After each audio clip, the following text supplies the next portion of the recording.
অন্নপূর্ণার যোজনার কথা আমরা বলেছিলাম। সেই অন্নপূর্ণা যোজনার আপনারা দেখেছেন যে সেই যে অর্থ, সেই যে রাশি, সেটাও কিন্তু প্রত্যেকের কাছে পৌঁছে গেছে। আপনারা হয়তো প্রথম কিছু টেকনিক্যাল গ্লিচ থাকলেও, যেমন এবারের 17 তারিখে যেটা ঢুকেছে, কমপ্লিটলি কোনো মানুষের অভিযোগ নেই। দু একজন যদি কোনো টেকনিক্যাল কারণে বাদ পড়ে থাকেন তাদেরকেও দেওয়া হবে, কেউ এই আওতা থেকে বাদ পড়বে না। যারা যারা ক্রাইটেরিয়ার মধ্যে পড়েন প্রত্যেকে অন্নপূর্ণা যোজনার যে রাশি, যে সুবিধা, সেটা নিশ্চিতভাবে পাবে। ভারতীয় জনতা পার্টির সরকার, সেই সরকার তৈরি 100 দিন পূর্ণ হল। এই 100 দিনের মধ্যে যেমন আমাদের অনেক কিছু আমরা অ্যাচিভ করতে পেরেছি, যেমন নতুন অনেক কাজ, সেই কাজের ঘোষণা মাননীয় মুখ্যমন্ত্রী করেছে। ঠিক একইভাবে খুব কম সময়ের মধ্যে তীব্র গতির সঙ্গে এই সরকার যেমন কাজ করে চলেছে, ঠিক পাশাপাশি যে সমস্ত দুর্নীতিগ্রস্ত লোকগুলো ছিল তাদেরকে যেমন চিহ্নিত করা, বিভিন্ন দপ্তরে যে সমস্ত লোকগুলো দুর্নীতি করার পরেও সেই দপ্তরগুলোর সঙ্গে যুক্ত ছিল তাদেরকে চিহ্নিত করা, এবং সর্বোপরি একদিকে যেমন বিগত 15 বছরের সরকারের যে দুর্নীতি, সেই দুর্নীতির সঙ্গে যারা যুক্ত সেই লোকগুলোর সঙ্গে আমাদেরকে এই 100 দিনে তাদেরকে চিহ্নিত করা এবং তাদেরকে তাদের যে নির্দিষ্ট স্থান, সেই স্থানে তাদেরকে স্থানান্তরিত করা, এবং পাশাপাশি বিভিন্ন জনমুখী প্রকল্প, কেন্দ্রীয় প্রকল্প, সেই প্রকল্পগুলোকে বাস্তবায়িত করা। আপনারা জানেন যে ভিবিজি রামজির কাজ অলরেডি প্রত্যেকটা গ্রাম পঞ্চায়েতে শুরু হয়েছে। আয়ুষ্মান ভারতের মতন এত বড় প্রকল্প, যেটা এতদিন পর্যন্ত পশ্চিমবঙ্গের মানুষ যেটা সুবিধা পেতেন না, সেই সুবিধা শুরু হয়েছে। অন্নপূর্ণার যোজনার কথা আমরা বলেছিলাম। সেই অন্নপূর্ণা যোজনার আপনারা দেখেছেন যে সেই যে অর্থ, সেই যে রাশি, সেটাও কিন্তু প্রত্যেকের কাছে পৌঁছে গেছে। আপনারা হয়তো প্রথম কিছু টেকনিক্যাল গ্লিচ থাকলেও, যেমন এবারের 17 তারিখে যেটা ঢুকেছে, কমপ্লিটলি কোনো মানুষের অভিযোগ নেই। দু একজন যদি কোনো টেকনিক্যাল কারণে বাদ পড়ে থাকেন তাদেরকেও দেওয়া হবে, কেউ এই আওতা থেকে বাদ পড়বে না। যারা যারা ক্রাইটেরিয়ার মধ্যে পড়েন প্রত্যেকে অন্নপূর্ণা যোজনার যে রাশি, যে সুবিধা, সেটা নিশ্চিতভাবে পাবে। পাশাপাশি একাধিক পরিকল্পনা যেমন বাস্তবায়িত করা হয়েছে। দীর্ঘদিনের যে ভারতবাসীর দুশ্চিন্তাগ্রস্ত হয়েছিলেন, যেখানে দাঁড়িয়ে পুরো ভারতবর্ষ একটা ইন্টারনাল সিকিউরিটি থ্রেটের মধ্যে ছিল, যেখানে বর্ডার ফেন্সিং হচ্ছিল না, এবং রাজ্য এবং কেন্দ্রের গড়িমসির কারণে আপনারা জানেন ইন্দো বাংলাদেশ বর্ডার, সেটা বিস্তীর্ণ অঞ্চল কিন্তু খালি ছিল। আমরা সরকারে আসবার পরে প্রথম 1 সপ্তাহের মধ্যে প্রথম ক্যাবিনেট বৈঠক করেই মাননীয় মুখ্যমন্ত্রী কেন্দ্রের হাতে কিন্তু আপনারা জানেন যে এই আনফেন্সড এরিয়ার যে জমি, সেই জমিটা হস্তান্তরিত করা শুরু করেন, এবং এখন পর্যন্ত প্রায় 50% কাছাকাছি যে ফেন্সিং, সেটার কিন্তু কাজ শুরু হয়ে গেছে, এবং আগামী 50% অত্যন্ত দ্রুততার সঙ্গে সেটাও কিন্তু কমপ্লিট হবে। আমরা প্রত্যেকটা ক্ষেত্রে যেমন অগ্রগতি দেখছি, তেমনি পাশাপাশি বহু পরিকল্পনা এই কিছুদিনের মধ্যে বাস্তবায়িত হয়েছে। আপনারা দেখেছেন এই অধিবেশনের সময়, প্রথম অধিবেশন চলাকালীন এক জন কল্যাণকারী বাজেট, এবং যে বাজেটের মাধ্যমে প্রত্যেকটা দপ্তরকে যেমন বহু নতুন প্রকল্পের জন্য বলা হয়েছে, পাশাপাশি প্রত্যেকটা দপ্তরও কিন্তু জোর কদমে কাজ শুরু করেছে। এবং আমরা দেখছি যে যে সমস্ত কথা আমরা দিয়েছিলাম তার মধ্যে বেশিরভাগ কথা কমিটমেন্টে কিন্তু রাখা হয়েছে। মায়েদের, মহিলাদের যে পিন কার্ড, সেই পিন কার্ডও খুব তাড়াতাড়ি আপনারা জানেন যে ইমপ্লিমেন্ট শুরু হয়ে যাবে। একটা টেকনিক্যাল ব্যাপার, এত বড় ব্যাপার করতে একটু সময় লাগে, কিন্তু কথা যেটা আমরা দিয়েছি সেটা বাস্তবায়িত করেছি, এবং খুব কম সময়ের মধ্যে আমরা সবচেয়ে বড় কথা, ল অ্যান্ড অর্ডার যেটা কোলাপসড হয়ে গেছে, একেবারে মায়েরা, মেয়েরা সন্ধ্যাবেলা রাস্তায় বেরোতে যে ভয়টা ছিল, সেটা কিন্তু অনেকটাই কেটে গেছে। আমরা দেখছি মেয়েরাও যেমন তাদের স্বাধীনতা পালন করছে, তারা যেমন রাস্তায় বেরোচ্ছে, ঠিক একই রকম কাঁধে কাঁধ রেখে ছেলে মেয়েরা সমান যে তাদের অধিকার, সেই অধিকার নিয়ে চলছে। আপনারা দেখেছেন যে যারা অন্যায় করছে, মেয়েদের সঙ্গে অন্যায় করছে, তারা এখন ভীষণভাবে ভীত সন্ত্রস্ত হয়ে রয়েছে। অনেকের পরিণতি কী হয়েছে সেটাও আপনারা দেখেছেন। এবং নিশ্চিতভাবে মাননীয় মুখ্যমন্ত্রী যে কথা দিয়েছেন, অভয়া কাণ্ডের সঙ্গে যারা জড়িত তাদের প্রত্যেককে খুঁজে বের করে যেমন শাস্তি দেওয়ার কথা তিনি ঘোষণা করেছেন, নিশ্চিতভাবে তিনি যেমন এতদিন পর্যন্ত প্রত্যেকটি কথা রেখে এসছেন, এই কথাও তিনি রাখবেন, এই বিশ্বাস সব বাংলার মানুষের রয়েছে।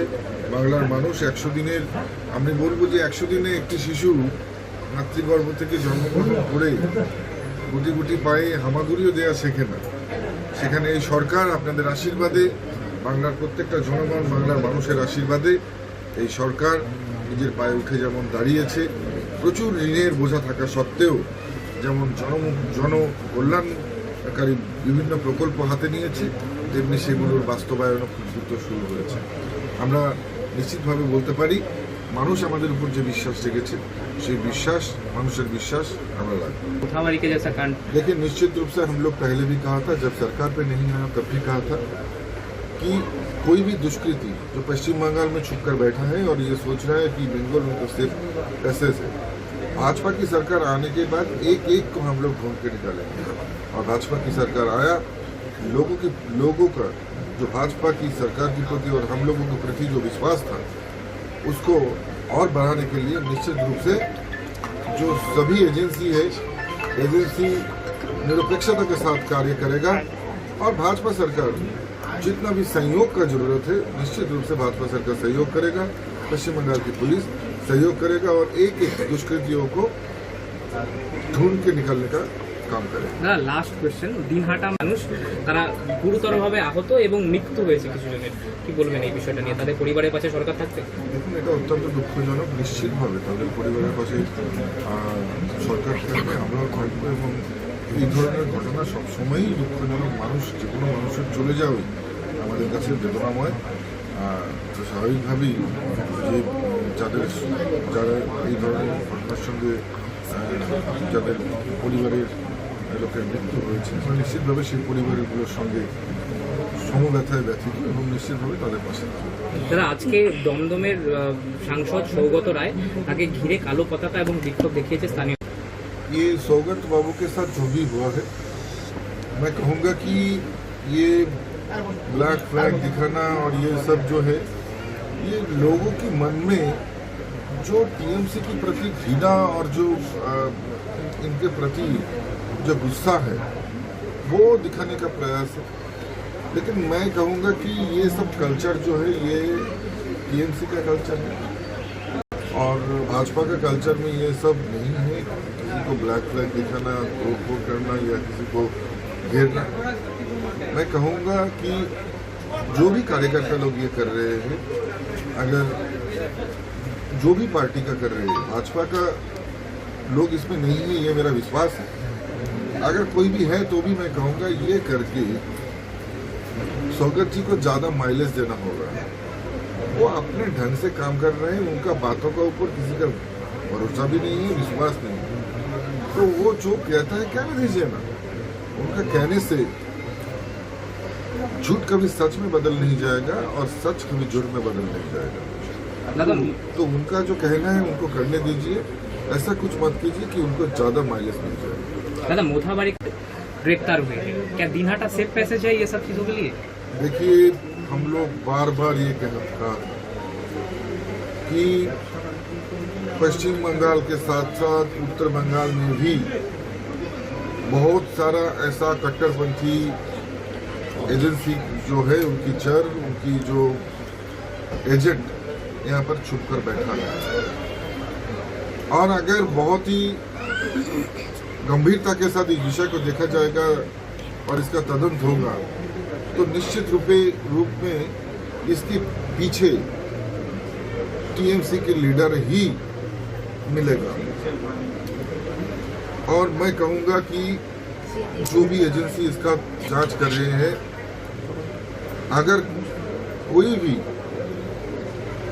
टीएमसी का लीडर का इसके साथ संयोग है तो निश्चित रूप से आप उसे भी मत छोड़िए, क्योंकि हम लोग इससे पहले भी देखा कि शीतलकुची में एक मस्जिद में एक जो है ऐसा एक आईएसआई का एजेंट छुप कर बैठा था। चीताई का एक मदरसा में भी ऐसा एजेंट का फुटप्रिंट मिला। वैसे ही इस बार लगातार 3 लोगों की गिरफ्तारी होने से ये तो स्पष्ट हो गया है कि इतना दिन तक कुछ बिहार और दिनहाटा की लोग और उत्तर बंगाल की लोग सेफ नहीं थे। एसटीएफ ने जिस तरह से कार्य किया है, जिस तरह से इन लोगों को गिरफ्तार किया है, मैं उनको बहुत बहुत धन्यवाद दूंगा कि बहुत ही अच्छा कार्य कर रहा है। और ये तो पहली बार ऐसा हो रहा है।